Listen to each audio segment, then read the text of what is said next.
Hi everyone, can you all hear me okay? Yes. Fantastic. I'm going to go ahead and take a seat.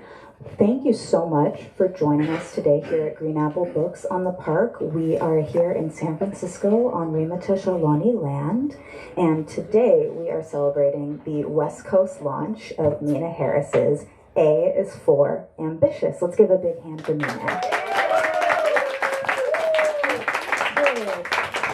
So, my name is Car. I'm the events coordinator for Green Apple Books, and I have very brief business to tell you before we get to the very fun part of the afternoon. I have the pleasure of introducing Meena. I'm going to ask her a few questions, and then we're going to hear her read a little bit from A is for Ambitious. And then afterward, you can come up and say hi, get your book signed, and we'll line up. I'll tell you exactly where you need to go. No problem at all. So, a couple of things. For young readers, thank you so much for listening and for being so patient already and for paying attention so that we can all enjoy it today. We appreciate you so much. For older readers, now is a good time to silence your cell phones if you have not already. We're going to have a signing right here after where we are now, so we'll line up. We'll have copies here at the back, and we'll also have copies of A is for Ambitious and all of Meena's books at the front register. All we ask is that you please remember to pay for them before you leave. We appreciate your support. Thank you so much. And I'm going to go ahead and introduce the author that is sitting right next to me right now. Meena Harris was born into a family of ambitious women whose legacy continues to inspire her. Meena herself is a lawyer and entrepreneur, as well as a #1 New York Times best-selling author of Ambitious Girl. Let's get a hand for Ambitious Girl. In 2017, she founded Phenomenal, a female-powered organization that brings awareness to social causes. She currently resides in San Francisco. Let's give a hand for San Francisco. With her partner and her daughters, and her latest book, A is for Ambitious, is the reason we're here today. Let's give one more hand for Meena Harris and A is for Ambitious. Thank you so much, Meena. Thank you for joining us. Thank you for having me. Awesome. So I have some questions for you about your book, and then maybe we can hear a little bit from it at the end of our talk here. But first, I wanted to know, you've had such an incredible career. How did you land in children's books? What led you there? Yes, well, my family is late, and my answer has to do with them, so hopefully they'll be here soon. But I just want to first say thanks for hosting me. It's wild to even say this, but this is only my second bookstore event, and it's my first San Francisco bookstore event. I had 2 COVID books, and I've been spending a lot of time at schools, which has been really fun, and just thanks to everybody for coming out, especially on the weekend, and for bringing some little ones with you. So I'm excited to get into the reading, because hopefully that's what they're looking forward to. So how did I get into children's books? A couple things. The first was really, frankly, a personal project. I really did not expect to become a children's book author, and only recently I felt sort of confident claiming that as a title. And it was really becoming a new parent and wanting to honor my grandmother. My first book was about really memorializing the values and lessons that she taught me, and wanting to literally pass that on to my own family and my own kids. So that was one reason, but I really frankly thought I would write that one book. It was a very personal project, as I said, and that I would kind of go back to my regular life. But it turns out writing kids' books is really fun. I also think that it's really important, and it leads to the second reason why I decided to write a book, which was, as a new parent and now with my older daughter, I was reading, for the first time, reading for the first time as a parent, some of those classics and Caldecott winners, right? Goodnight Moon and Hungry Caterpillar, and lovely, iconic children's literature. But there came a point where I started to wonder, where were the main characters that looked like my daughter and looked like the Black children that we were raising, and wanting her to see herself reflected in the books that we were reading. There were times that, we would take a brown marker and color the skin in, or change the pronouns often from, he to she to they. This was back in 2018 when I was writing my first book, and there was a study then that found that there were more children's books that had animals as main characters than there were children's books that had Black, Latinx, Asian, and Indigenous human characters combined. I will say that again, there were more books that had animals as main characters than all people of color combined. And even of those books that had human characters, which we know are quite important for kids to start to develop some of those, really early understanding of empathy and relating to others, right? The majority of them had white boys as the main characters. So the issue and cause of, representation in children's literature was very personal in terms of, my own family and wanting to have literature that reflected, my children and for them to see themselves reflected back. But also just understanding that this benefits everyone, right? It is, of course, important for them to see themselves, but for all of us to see little Black girls as the main characters and to know their name or to, how they view the world and not just have them be a side character. And I'm really proud that I'm sort of among a new generation, so to speak, of, authors of color, illustrators of color. When you peel back all the layers, there's still a lot of work to do, both in terms of the, the literature we read and who gets to create that, but also the entire industry. So it's a really important cause, and it's part of why I've also continued to write books and try to create what I want to see in the world. Absolutely. I think that's an excellent platform. Thank you for doing so. It's an excellent platform. And now, like you said, we all get to benefit from having this great book where, it's added to the canon. And this is the world they live in. It's the world I want to live in. And it's the world that already exists. Now it's reflected in books. I think that's so important. Often, girls are taught to downplay their own ambition, and Ambitious Girl is a wonderful celebration of ambition. How did the book lead to A is for ambitious? What more needs to be said about ambition? So who here has read Ambitious Girl?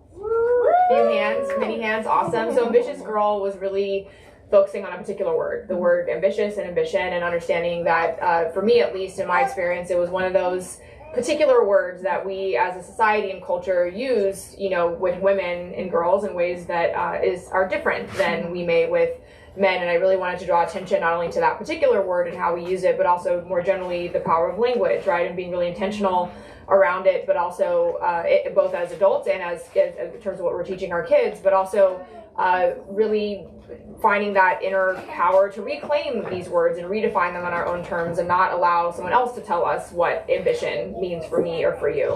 And as I was writing that book, as I was promoting that book and launching it, I would actually joke that, this was focused on that one word, ambition, ambitious, but surely I could rattle off many more for every letter of the alphabet that, likewise are used against women and girls. And it started off as a joke, and I was like, that's actually kind of a good idea. I think I'm going to write an ABC book.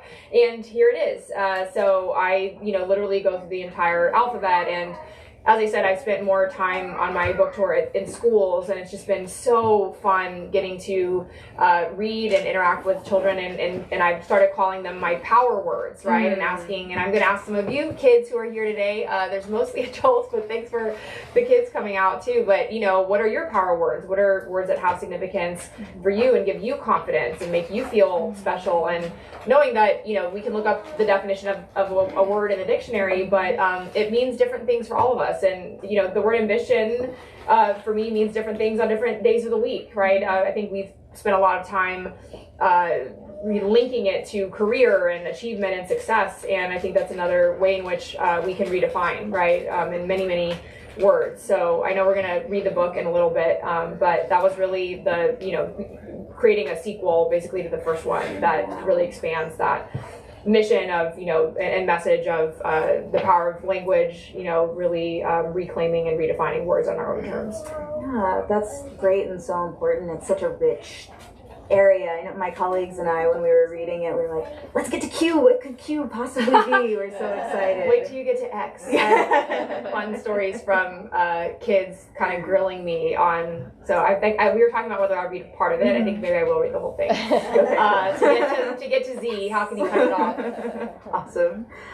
So after you wrote the book, have you found there were words that you wish you had included, or we kind of talked about the multiplicity of yeah, well, that's what's been really fun. I mentioned I've been talking to a lot of kids, but even with adults, I was just on the Kelly Clarkson show last week, or this week, and we focused on the letter D, and in a book, D is for determined, and Kelly spent a lot of time talking about the word diva, and that was one that really resonated with her, and it was something that, you know, as an aspiring singer and before she got into the industry and sort of made it, that those were her heroes, people that she thought were divas, and that over time, you know, Dolly Parton and others, that it became a term that she started to see was negative, right? And her, as she was progressing in the industry.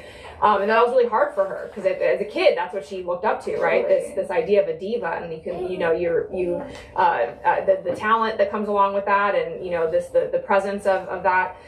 So, and I've been saying I should make like a card game or like a drinking game for adults. That's like, you know, what's your word? Because a lot of other, it's similarly with other, you know, friends and adults. It's like, well, I have my word, and here's what happened. Like, I could tell you lots of stories for direct.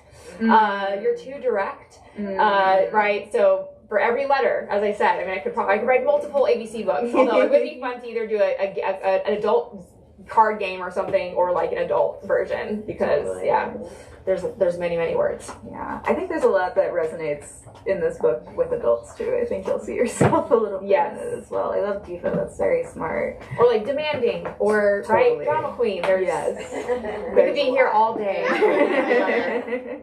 What were you like as a kid? My mom sadly couldn't make it today, so I usually direct those questions to her. I was curious and precocious and like to think maybe, you know, a little wild. W is for wild in the book.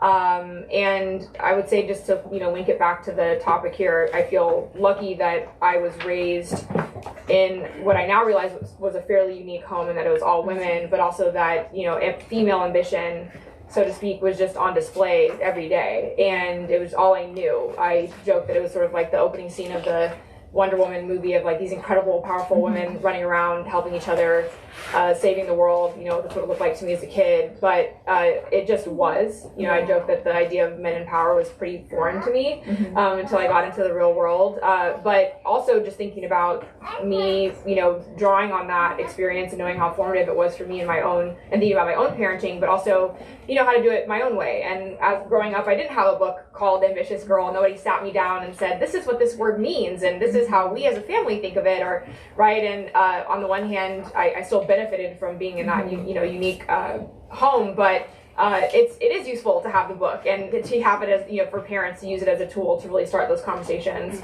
early. And I think a lot about, obviously, my own childhood, but also, you know, raising kids now, not only what I could have benefited from, but also, you know, the way in which we've evolved, you know, within our own culture and society, to really, I think, do better. And start some of this early, and as an author, be able to provide some of those tools and building blocks through children's books. Totally. I think this definitely serves, I know I said that a moment ago, I think this definitely serves our inner child adults, and those of us who are women or socialized as women. I think it definitely is like, oh man, there's a potential for cross-generational connection. I mean, I joke that I definitely wrote it just as much for my adult self, not even my inner child, as much as I did, you know, for children. Yeah. So you talked a little bit about reading classic children's books with your daughters and finding like lacking representation. Can you speak a little bit about how important you think it is for children to see themselves in what they read and what they see? Yeah, I think we've had a lot of great dialogue in the last few years around diversity in children's literature, around representation. I think I'd build on that, and, you know, this idea that you can't be what you can't see, and I would build on that to say, you know, it can't also just be representation for representation's sake. We have to go beyond that. We have to, you know, we don't want just one book with one Black girl character. We want many of them and all of them, and be able to tell all of those stories and all of their nuance. For me, I would say I really came to this as once again, as a parent, and not only understanding you can't be what you can't see, but when I was reading, again, at such a young age, books to my children, they want to be what they see, right? You read a book about a jazz, you know, musician, the next day, mommy, I want to do jazz, right? Anything that they absorb and are drawing inspiration from, right? These are incredibly impactful, and the truth is that the the default in terms of the image and or the the models for this is white men. That's just the fact. And so understanding just the power of it, and obviously I'm not going to solve racism and sexism overnight with a kid's book, but seeing the great power and direct impact that was having while literally reading to my own kids really emphasize that for me in terms of the power of children's literature at such a young age. Yeah, definitely. It might not solve it overnight, but it's certainly a building block. Well, and also a lot of this starts in our homes, right? Both good and bad, frankly, and that means too that so much of this in terms of the language we use, the default images or what we've just accepted, it's permeated everything. It's something that we've internalized it, right? And so it does take a lot. I think of, at least even for me as a parent, sort of unlearning and thinking about, being sort of more intentional, but building from a place of just knowing that it really, I know it sounds corny and obvious, but it really matters. And it really starts that early in our homes. We have a lot of power to shift that. Totally. Thank you. So one highlight of both Ambitious Girl and A is for Ambitious is the spectacular artwork by Marissa Valdez. Did you have any input in the illustration process? What was it like working with Marissa? Yes, I am just incredibly grateful to Marissa. I obviously could not have created this without her. I still feel kind of like a newish author, and I've learned that my experience with my illustrator, it's personal and unique to every author, but that mine is unique in how collaborative it was. And I was telling a story that another author told me a couple years ago that her illustrator made the main character Latina, and she found that out after it was published. She's like, oh, that's nice. Thanks for doing that. For me, it was very intentional. Going in, I knew we had conversations about the hair texture, what her friends look like, right? The really down to many of those details, including Marissa put a few surprises in that were just really thoughtful and cute that we didn't talk about, but were really around sort of just the partnership that we had, which has been really, really special. So very collaborative. Again, that's not always the case. People are interested in just sort of the author process. You are given sort of a group of illustrators to choose from, so you're not able to just say to pick anyone that often have a relationship with a publisher. So I'm able to look at some options, but in terms of that creative relationship and the collaboration, it's really up to both of us to talk about how we want to work with each other, and it was very collaborative and unique in that way. That's a very special relationship, and I'm glad it went well. And she illustrated both Ambitious Girl and A is for Ambitious. Yeah, there's a through line, and you can definitely tell. I know kids are getting a little restless. If we want to. We got one more. Okay. I just hear. Yeah. What's next for you? Hopefully sleeping. I have been all over the country, and as I said, going to schools. But I also hope that's what's next. And I would tell all of you, I've done a bunch of DC schools. I was in Oakland yesterday, and it's the first time I've ever had the chance to do it, and it is just so special, and I want to do more. So if you have a kid in school in San Francisco, would love to come read to your class. And we're doing a bunch with Phenomenal. This is now part of our whole content entertainment business. I have one update that nobody else knows yet except now you, which is that Mrs. Claus, The Truth About Mrs. Claus, which was my third book that came out in December, is going to be a movie. That's really exciting. And yeah, lots of other stuff, but I've been really just, as a creative, as an author, this is the stuff that I love, and getting to create it obviously is a big part of that, but then getting to share it. And so this last week has just been so special, and getting to go to schools and seeing all of you. So thanks again for coming out. Congratulations. Well, thank you for telling us, and congratulations. That's major news. We're so excited. To finish this up, would you mind reading? Yes. Can I ask how many young readers are here? Can you raise your hand if you can read? Do you mind coming up closer so you can see the book and help me to read? Does anyone want to come up? Yay! Okay, come up. Can you sit right here? Can I take this one? Okay. Absolutely. Can you see? Can you read from there? Yeah?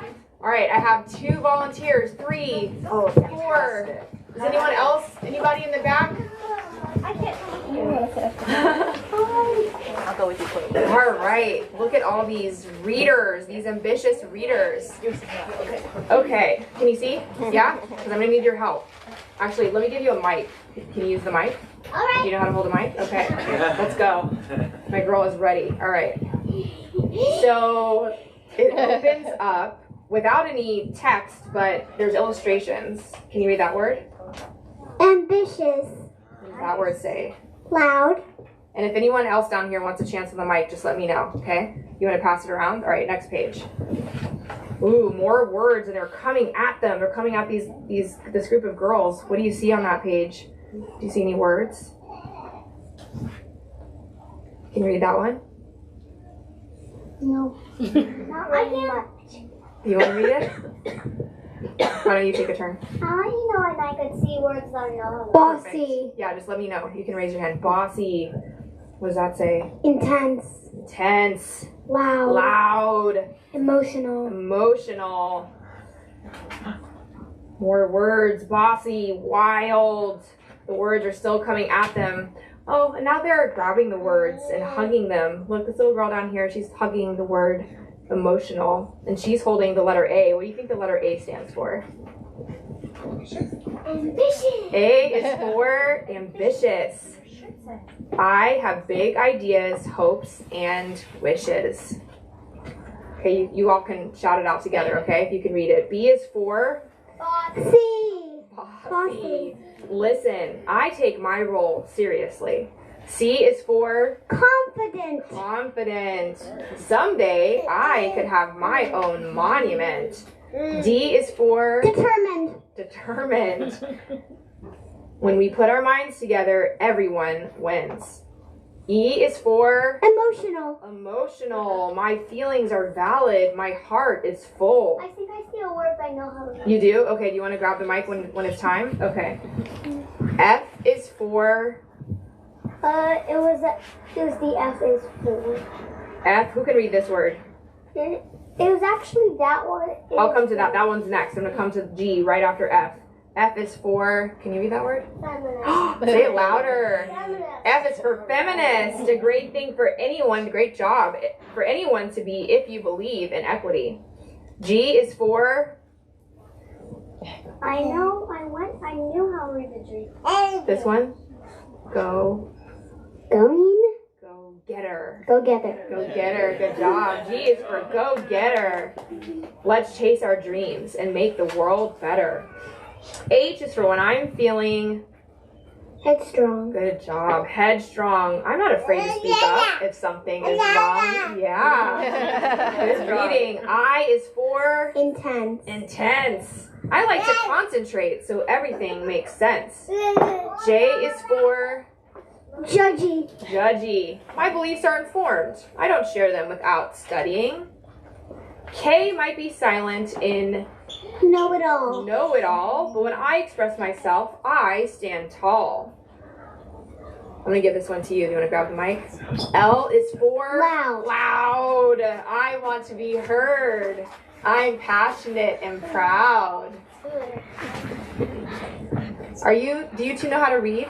Yeah. Can you come up forward? Everybody around here are readers.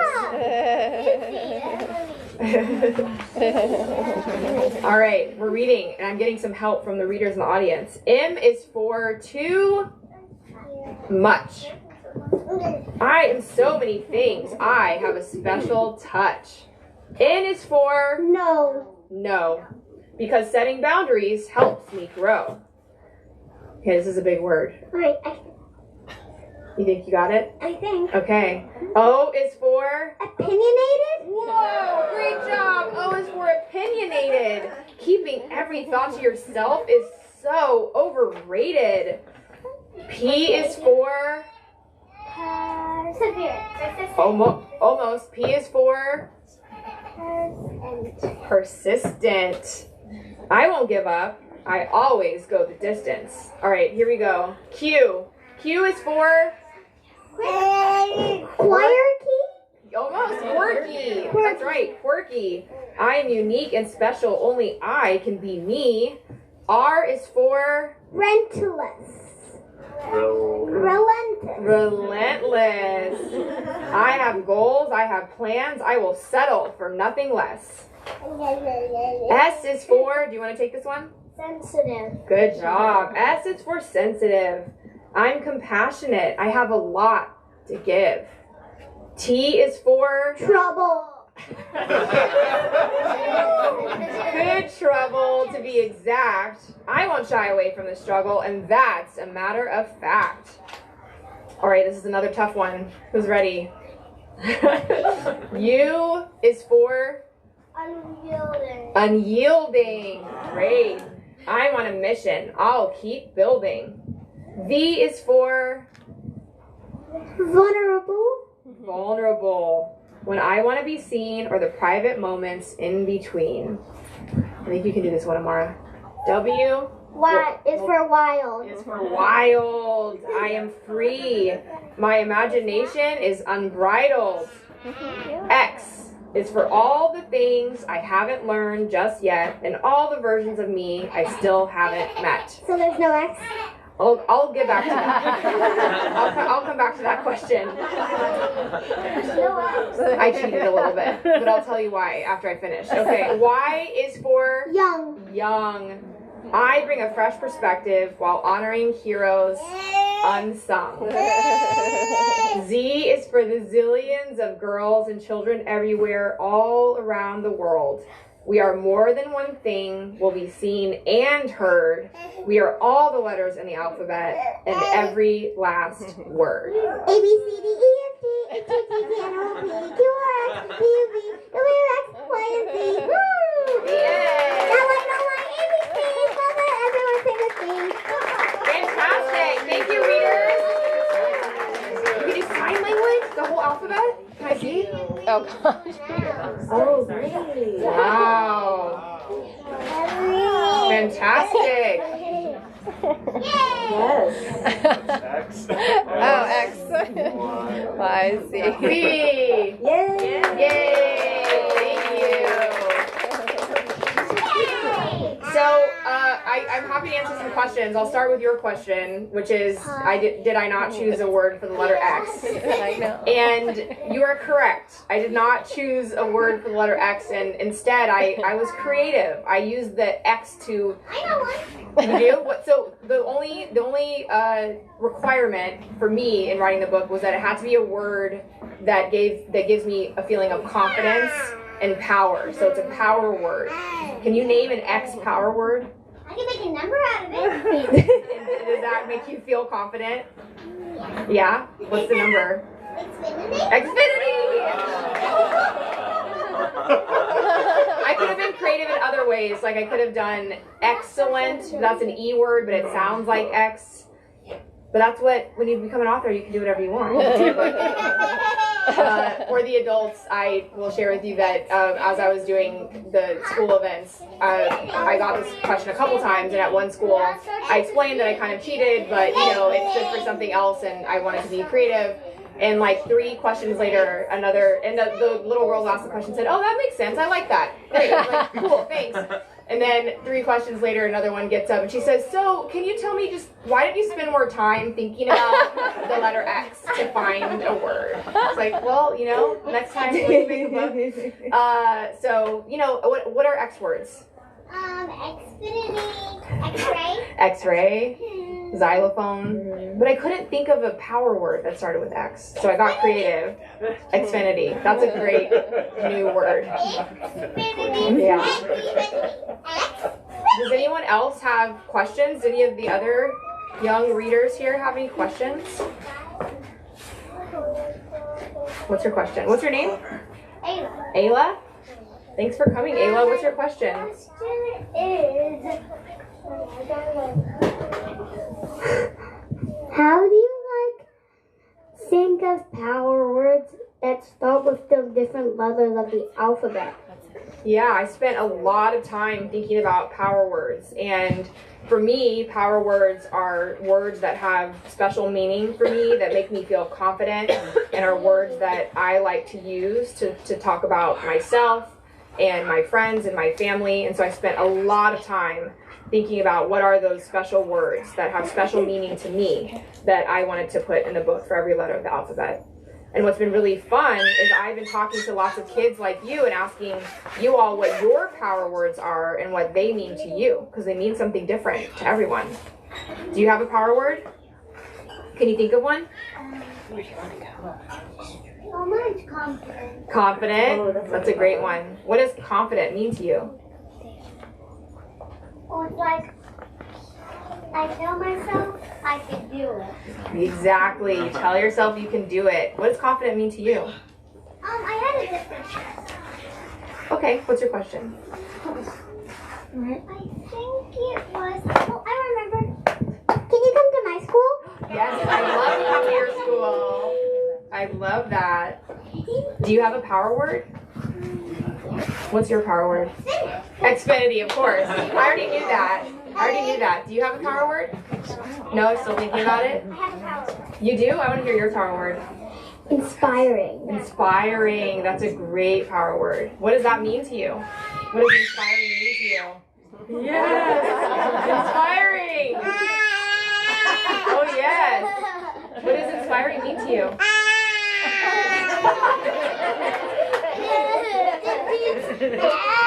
That is what it means. That's exactly right. Does anyone else have power words that they want to share? I already know your power word. Another one? Okay, what is it?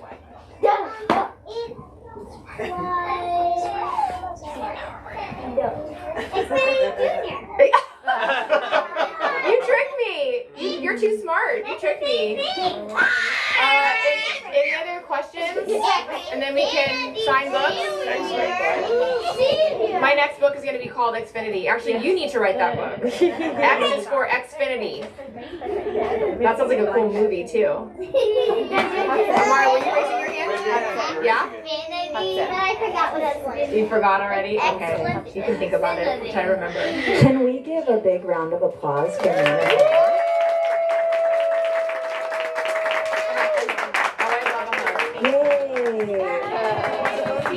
Thank you all so much for being so ambitious and engaged this afternoon. We're going to have a book signing line start right here, right where I am, right here. So you can line up straight this way, and we'll get started in 2 minutes.